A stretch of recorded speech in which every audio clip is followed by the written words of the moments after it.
Disons que, comme dit Schmitt, on ne peut pas faire de la politique sans définir son propre ennemi. Déjà, je crois que très souvent, nous le définissons mal. Bon, mais admettons même qu'on accepte de bien définir notre ennemi et qu'on décide, par exemple, que c'est les Américains. Une fois que nous avons décidé quel est notre ennemi et qu'on essaie de choisir quel est notre ami, par exemple les Russes, non, on n'a rien fait du tout parce que on n'a pas défini nous-mêmes. Et ça, c'est fondamental. Si on n'est pas fort, nous, peu importe de savoir qui est l'ennemi et qui est l'ennemi. Si tu n'existes pas, tu n'existes pas.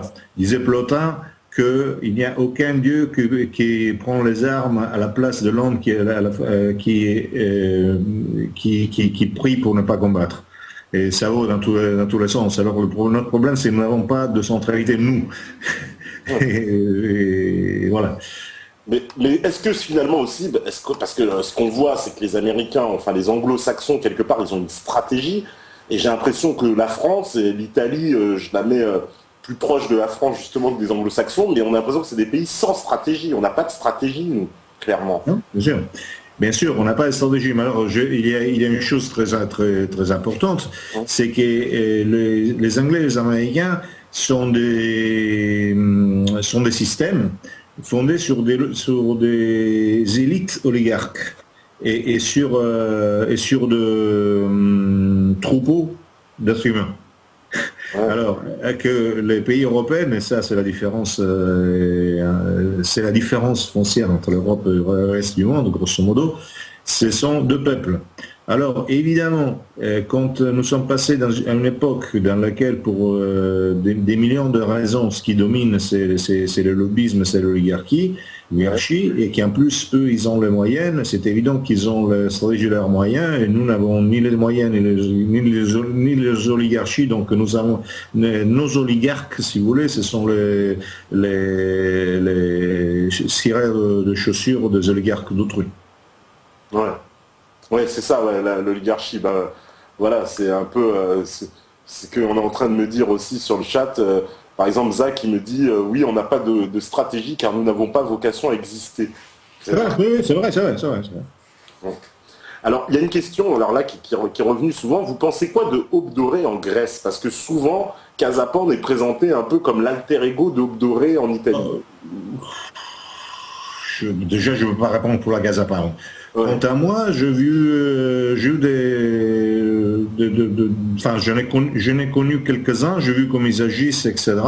Il y a une différence énorme entre ce qui est l'image publique et ce qui est leur raisonnement. Je trouvais des gens très humbles, très méthodiques, pas du tout aussi anti-humanistes qu'on les présente, et avec une capacité de s'approcher réelle intéressante. Et en plus, bon, vu qu'on lui tire dessus, on les arrête, je pense que peut-être ils sont quand même gênants quelque part, donc j'en pense bien.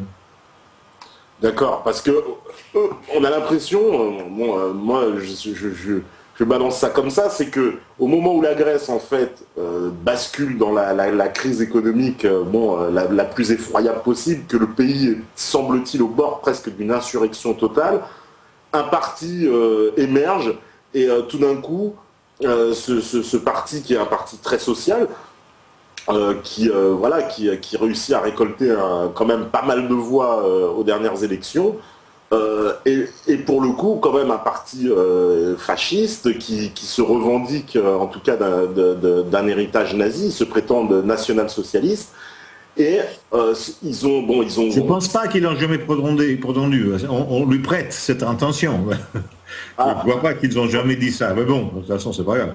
Ouais, mais ils ont quand même eu la réaction, c'était pas de s'en prendre au FMI et à la BCE, c'est de s'en prendre aux pauvres immigrés clandestins qui transitent effectivement. Oui, ça c'est un parti. Alors là, il faut toujours faire la part des choses. C'est un parti la logique de la psychologie réactionnaire généralisée. Mais quand je parlais, ils m'ont fait la différence énorme parmi les différents groupes d'immigrés, mais pas d'un point de vue, pas d'un point de vue racial ou religieux, mais sur le point de vue social de ce qu'ils font. Par exemple, moi m'ont expliqué qu'ils ont pas mal de relations avec plusieurs groupes d'immigrés. Donc il faut toujours voir les choses de près. Parce que les images de l'extérieur sont très trompeuses. Bah oui, parce que nous, ce qu'on en voit, bon, en plus, bon, j'ai pour le coup quelques contacts en Grèce qui m'expliquent qu'effectivement, ils effectuent des ratonnades dans Athènes et que bon, il y a une ambiance quand même assez délétère pour les immigrés ou tout ce qui serait pas blanc entre guillemets en Grèce en ce moment, quoi. Ça j'ai entendu aussi, mais il faudrait vérifier qu'est-ce que c'est exactement. Hein. Là, je me limite à dire ce que je peux savoir. Je n'ai pas été en Grèce. Donc, ce que je sais, j'ai eu la possibilité d'échanger des opinions avec 1, 2, 3, 4 membres de l'Aube dorée, des cadres moyens, après l'arrestation de la classe dirigeante. Je vois qu'ils sont beaucoup plus à la fois humbles, humains et réalistes et intelligents que la plupart des extrémistes de droite en Europe.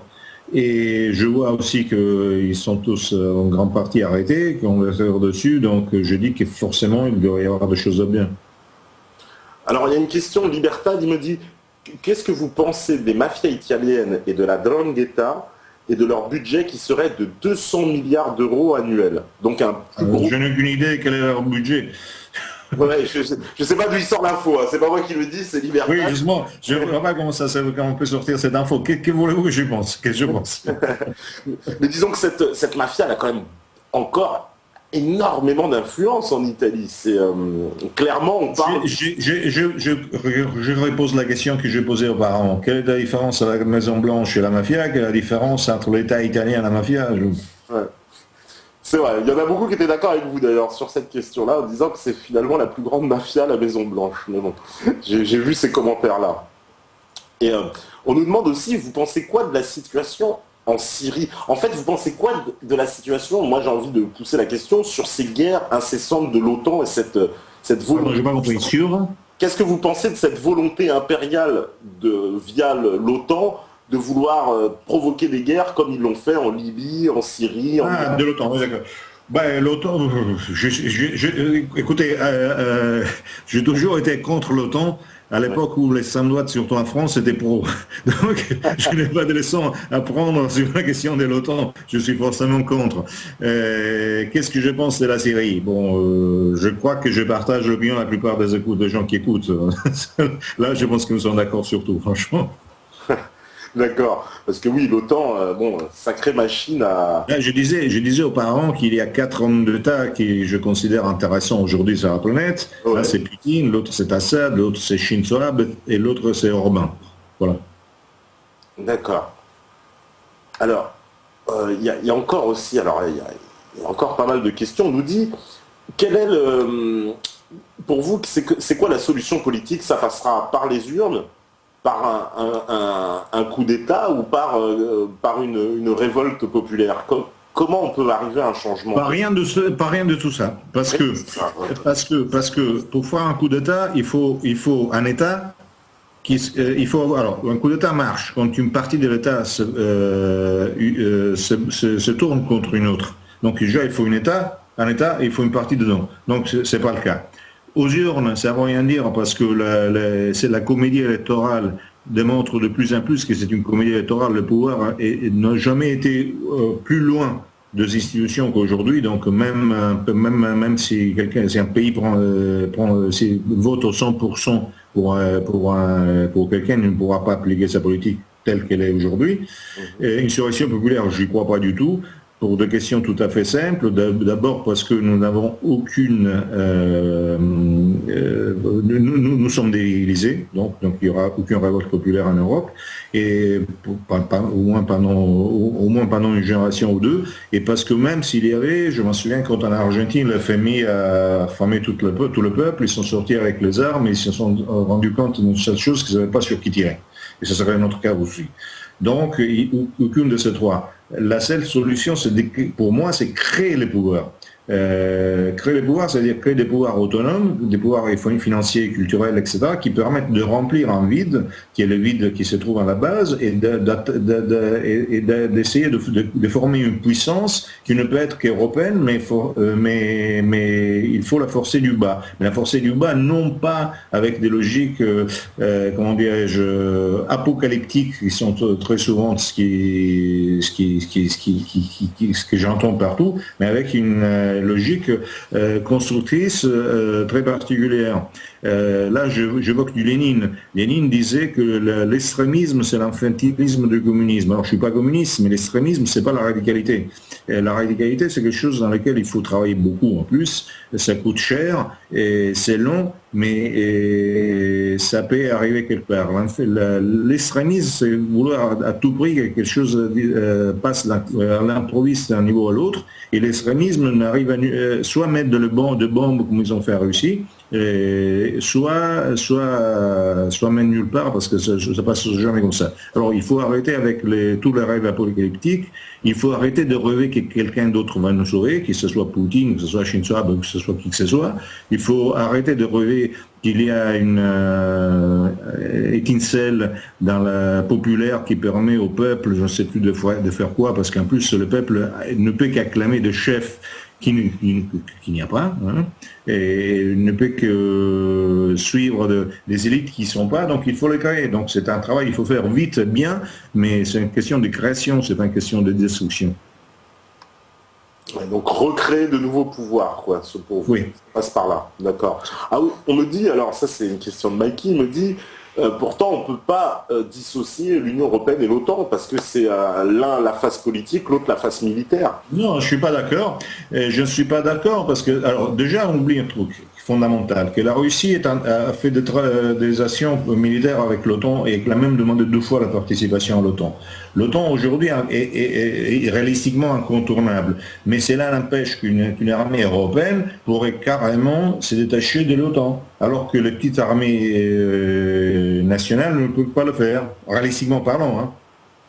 Ben, par exemple, le projet en plus d'armée européenne, bon, qui était déjà dans les années 50, hein, la défense européenne, c'est un projet qui avait échoué en France, on le sait, par le général de Gaulle, hein, avec l'alliance entre de Gaulle et les communistes.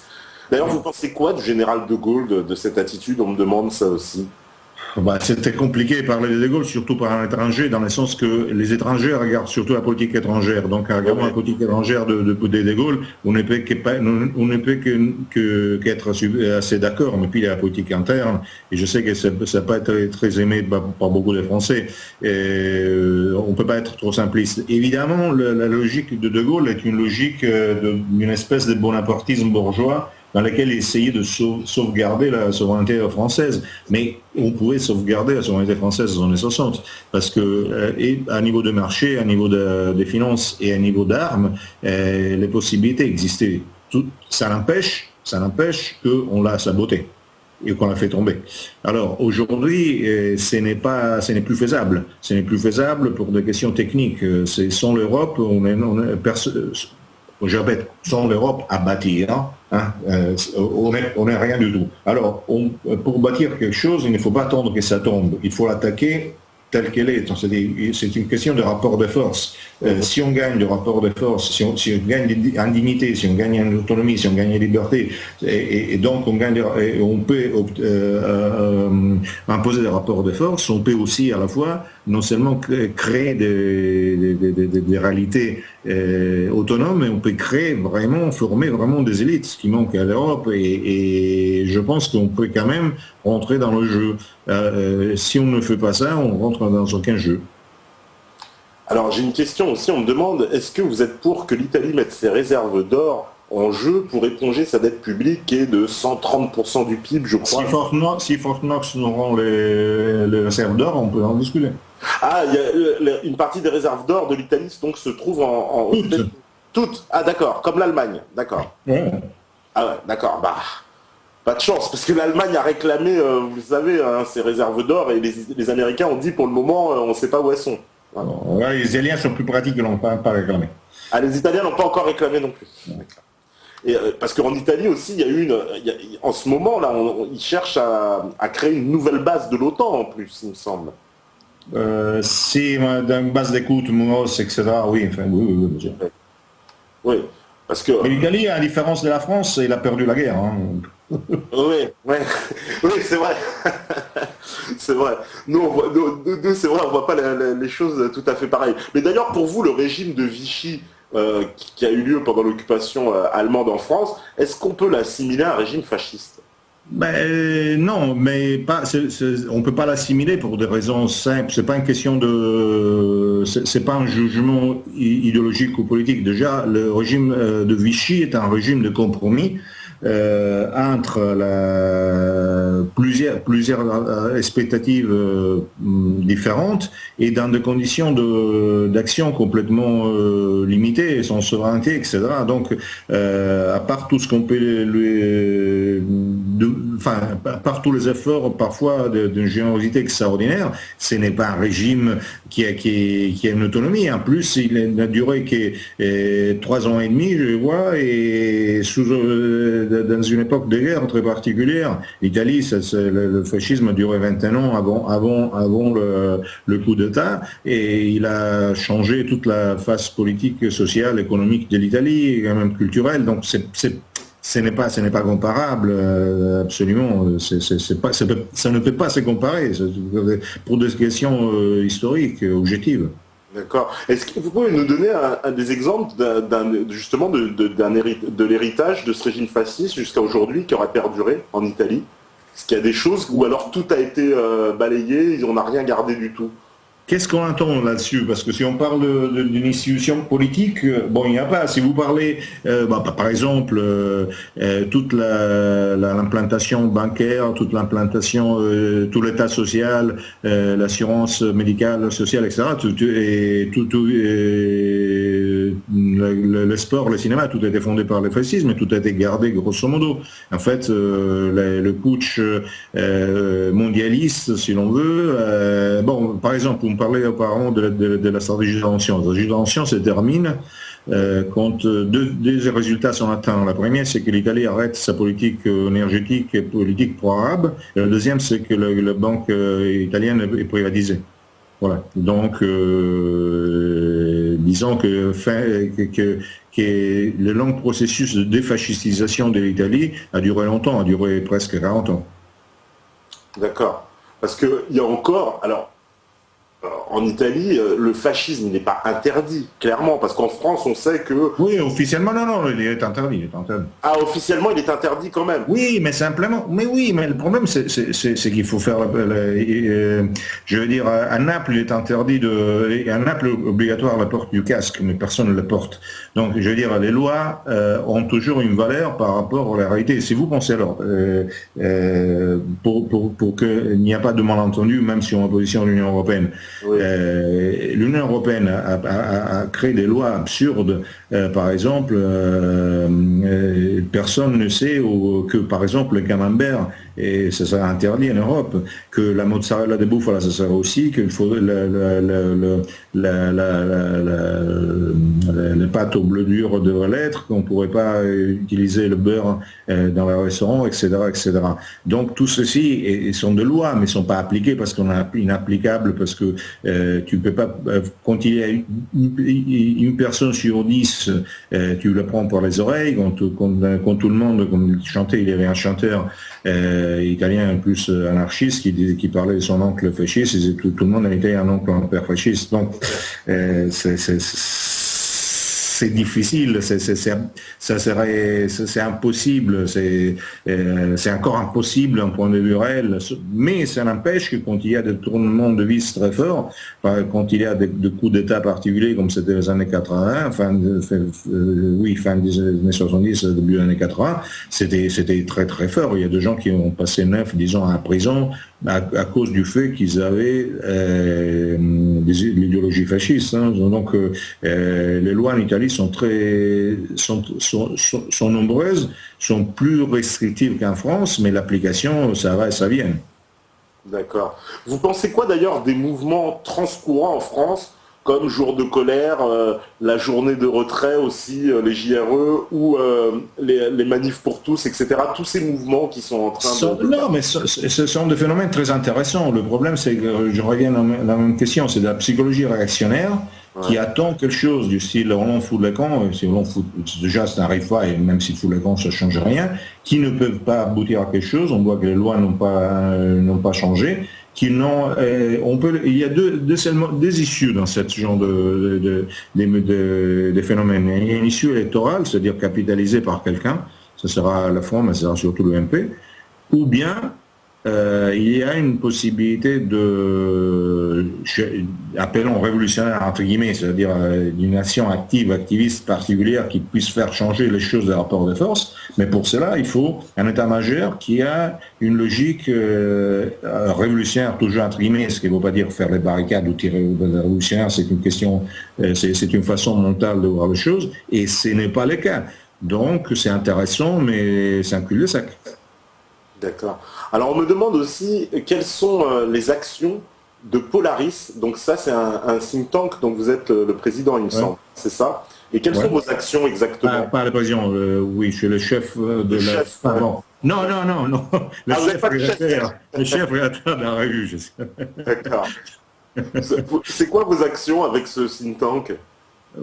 Les actions, un think tank ne fait pas tellement d'actions, le think tank fait des propositions. Donc en fait, voilà, donc on fait des propositions aussi pratiques, hein. On fait des propositions économiques, on fait des propositions géopolitiques, on voit, on rencontre des gens, on rencontre des diplomates, on rencontre des économistes, on rencontre des professeurs universitaires, on fait des conférences, etc. Mais on rencontre aussi des catégories. Par exemple, nous avons lancé une idée qui n'a toujours pas été appliquée par personne, évidemment. Bon, on disait aux parents que parmi les lois qui nous paralysent, ce sont les accords de Bâle qui empêchent aux banques de donner de l'argent sauf à ceux qui n'ont pas besoin. Alors, par exemple, toutes les petites entreprises d'une région qui sont en train de mourir parce qu'ils n'ont pas de crédit, on a proposé pour l'instant, et la chose paraît intéressante à tout le monde, mais personne n'a bougé, créez vous-même des financières de votre secteur. Vous cotisez pour cette financière, la financière a l'argent suffisant pour se faire prêter l'argent par la banque, et puis vous le retournez. Comme ça, on peut obtenir de façon autonome de contourner les empêchements donnés, disons, par les systèmes, et on peut créer du pouvoir, comme je disais aux parents. Mais maintenant, le problème, c'est que faire un passage pareil est compliqué, parce que la paresse mentale de gens est énorme, et nous sommes tous habitués à déléguer nos espoirs sur quelqu'un qui est soit élu, soit envahisseur, soit par un coup d'État, soit par quelque chose d'autre, sous les choses comme dans un film, comme un western américain où, à la dernière minute, arrive le 7e chevalerie, ou cavalerie. Alors, on me demande aussi, l'Italie, c'est Dark Blond, il pose sa question depuis longtemps, est-ce que l'Italie, oui, elle a voté oui au traité de Maastricht de toute façon, mais il n'y avait pas eu de... Non, elle n'a pas voté, il n'y a pas eu de référendum. C'était par la voie parlementaire. Hein. Ouais. De toute façon, on va voter oui, hein, parce que c'est facile. Les Italiens obéissent carrément, parce que, il suffit, ils sont quand même assez obéissants. Les Français ont plus la tendance à faire, sont plus grognards. Les Italiens sont plus comédiens, mais sont plus obéissants. Hein. Ah d'accord, ouais, c'est intéressant, parce que j'avais vu un reportage sur l'Italie où il disait justement, que ils avaient beaucoup de respect pour les mouvements en France, parce qu'ils disaient oui, les Français se laissent moins faire qu'en Italie. Ouais. Oui, ça, bien sûr, mais ça c'est vrai. Hein. Ouais. Ah, vous confirmez? Non, mais moi je connais pas assez bien, c'est pour ça. Oui, non, je confirme. En Italie, la réaction, c'est 1 ou 2 suicides par jour. D'accord. Et on me demande aussi, est-ce que vous connaissiez Étienne Chouard, et vous pensez quoi de ces idées de démocratie basées sur un mode révolutionnaire, puisqu'on enlèverait le mode électif pour passer à un tirage au sort, etc. Voilà. Non, ça vous touche pas, ce genre d'idée, non? Vous pensez qu'il faut continuer quand même dans un système, alors avec des élections quand même? Non, mais les tirages au sort, ça veut dire quoi? Qu'on va tirer au sort, en fait, les décideurs sans les élire, quoi. Ce sera Pour ne pas avoir un pourri, mais un imbécile incompétent, ça risque de pire. Non, non, non, le problème, c'est je reviens au même. Il faut créer un pouvoir et obtenir et se faire respecter. Euh, la démocratie aujourd'hui n'a plus aucun sens, aussi parlementaire, parce que tout a changé à niveau sociologique et à niveau de vrai pouvoir, donc nous sommes dans un système oligarque. La seule possibilité de faire face à un système oligarque, c'est créer le lobby du peuple. Mais le lobby du peuple, ça ne se fait pas au tirage au sort. Non, vous y croyez, vous n'êtes pas très sensible. Il y a des, d'ailleurs en Italie, justement, alors est-ce qu'il y a des mouvements aussi comme ça j'ai envie de dire, de résistance citoyenne, etc. Parce que nous, on a vu des images d'Italie, de révolte, hein, en particulier une image qui a beaucoup choqué, enfin choqué, mais dans le sens positif presque, c'était de voir à Milan des policiers enlever leur casque pour rejoindre les manifestants. C'était quoi ça? Oui, vous savez combien ça a duré cette manif, cette grande révolte? Ah non, justement, voilà, vous pouvez nous en dire plus, peut-être? Même pas le temps de les faire les emplettes de Noël. Donc D'accord. c'est facile d'enlever les casques quand il n'y a rien risqué. Ah, c'était plus un coup de com', en fait. Il n'y a pas eu... Oui, oui. D'accord. Parce pour nous, il y a eu, quand on a vu ces images-là, on était très impressionnés quand on a vu les Oui, policiers. parce que il y a eu des affrontements entre les manifs français, Ah oui. des Français et la police, non? Oui, ah oui, beaucoup. Ah bah oui, oui, énormément. Et en France, il y a une répression, hein, terrible. En Italie, les policiers bâillaient. D'accord. Ah oui. Bah, c'est marrant, ouais. On a l'impression que effectivement, Oui, l'imagine a fait le tour du monde et ça a paru du style les forces de l'ordre sont avec le peuple. En fait, c'était bon. Voilà les gars, on a faim, on va manger les pâtes. alors, j'ai encore deux dernières questions, parce qu'on arrive à la fin. Vous pensez quoi de Gramsci? C'est la question de Jacques Ojac, le grand penseur italien du siècle dernier. Oui, ben enfin, je suis pas tout à fait d'accord. Ils sont un grand penseur. Gramsci, bon, oui, non, Gramsci est une personne sûrement d'une certaine envergure. Gramsci, il a créé le mythe de la défaite, c'est-à-dire le Parti communiste en ayant été complètement battu, non seulement par les fascistes d'un point de vue militaire et politique, mais d'un point de vue social, Ouais. étant complètement perdant de partout, il a essayé d'expliquer comment on pourrait rentrer dans une histoire de longue haleine à récupérer le terrain. Et la récupération du terrain aurait été la conquête, entre guillemets, culturelle de la société, ce qui n'était pas, comme on l'entend d'habitude, comme une récupération intellectuelle. Ça ne faisait qu'une partie, c'était aussi de créer des endroits où on puisse danser, clubs de sport, etc. Donc c'est une chose très intéressante, mais écrit par quelqu'un qui est en défaite et qui essaie de construire quelque chose. En fait, les partis communistes oui, gagné une grande partie du pouvoir et oui, appliqué les gramscismes, mais après avoir gagné grâce aux Russes et aux Américains. Donc c'est toujours, les dollars est-il fort parce qu'il y a les armées ou les armées sont fortes parce qu'il y a les dollars? Je pense que c'est l'armée américaine et les satellites américains faisaient partie, appartenaient je ne sais pas, à la Grèce d'il y a quelques années. Le drachma serait beaucoup plus fort que les dollars. Alors l'importance du drachme, enfin, c'est une logique tactique qui peut aider un ensemble de choses, mais la chose principale, c'est le rapport de force. Donc, je pense qu'il est surestimé. D'accord. Alors une dernière question. Pour l'avenir de l'Italie, déjà, vous pensez que Berlusconi a une chance de revenir au pouvoir et sinon... Non. Non, il n'est pas mort parce que il a 10, 15 ou 25 vies, mais il n'arrivera plus au gouvernement, non. D'accord. Donc, et l'avenir de l'Italie, vous le voyez comment alors là pour les 5 prochaines années hein, 5 prochaines années, j'en sais rien. Je sais simplement qu'aujourd'hui, l'Italie a pratiquement vendu à 3 sous tout ce qu'il avait de stratégique de fondamental, qui est en train de s'attaquer à l'épargne, c'est en train de s'attaquer à la production. Je pense qu'elle est tout à fait plié sur le côté anglo-américain, qui jouera un rôle, essaiera de jouer un rôle pour éloigner la France de l'Allemagne. Et je pense que l'avenir de l'Italie ne dépendra pas de l'Italie, mais dépendra des rapports de force futurs et des stratégies futures. Par exemple, déjà, s'il y aura un changement à la Maison-Blanche, si les républicains prennent la Maison-Blanche plutôt les démocrates, ça serait déjà mieux parce que les républicains s'occupent beaucoup moins d'Europe que les démocrates, donc on pourra peut-être souffler. Mais bon, je crois que l'Italie aura de grosses difficultés de survivre, même de maintenir l'unité dans le cas où l'action anti-allemande voulue par les Anglais et par une bonne partie des Américains ira loin. Je crois que l'Italie est vraiment les pays qui se trouvent pire aujourd'hui en Europe, qu'en niveau de potentiel. D'accord. Eh ben, merci beaucoup, Gabriele Adinolfi, pour cette interview. Et voilà, c'était très très intéressant. Merci. Et ben, merci à vous d'être venu sur la libre antenne. Et voilà, bah écoutez, on vous souhaite tout le bonheur du monde, voilà, comme tout à chacun. Ça suffit beaucoup moins. À vous de même, de toute façon. Merci. D'accord. Eh ben, merci beaucoup, Gabriele. Au revoir. Bonne soirée, au revoir. Bonne nuit.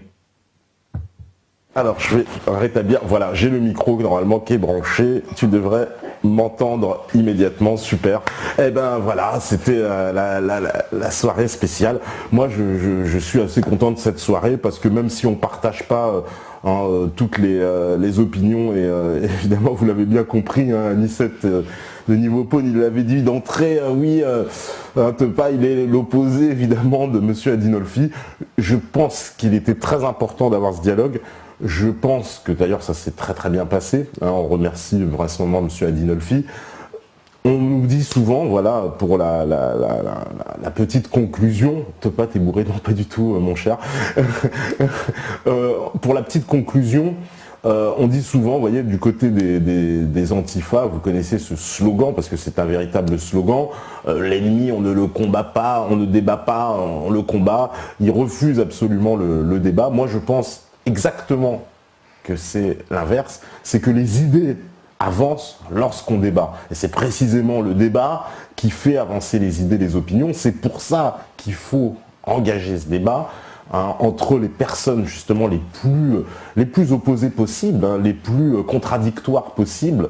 Et c'est de là qu'il ressort quelque chose. Et peut-être justement, certains d'entre vous sont encore plus convaincus dans leur analyse, dans leurs principes. D'autres ont mis aussi de l'eau dans leur vin. Moi-même, je dois avouer, vous voyez, que on est toujours soumis à une forme de préjugés, et que justement, ça fait du bien aussi d'arriver à passer au-dessus et de dire, bah non, il faut arrêter ces préjugés. Et voilà, souvent d'ailleurs, on nous présente, vous savez très bien, les gens qui appartiennent à cette mouvance comme d'horribles personnages très antipathiques.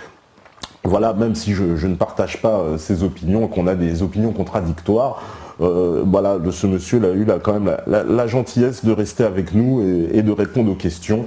Et ben pour moi, c'est ça le véritable combat, et c'est pas refuser justement le débat, de ne pas donner la parole. Donc je pense qu'on s'honore de donner la parole à tout le monde, y compris d'ailleurs aux gens avec qui on ne partage pas les mêmes opinions. C'est comme ça que les choses peuvent avancer, et à mon sens, le vrai combat, il se déroule comme ça. En tout cas, c'est comme ça que les idées peuvent avancer.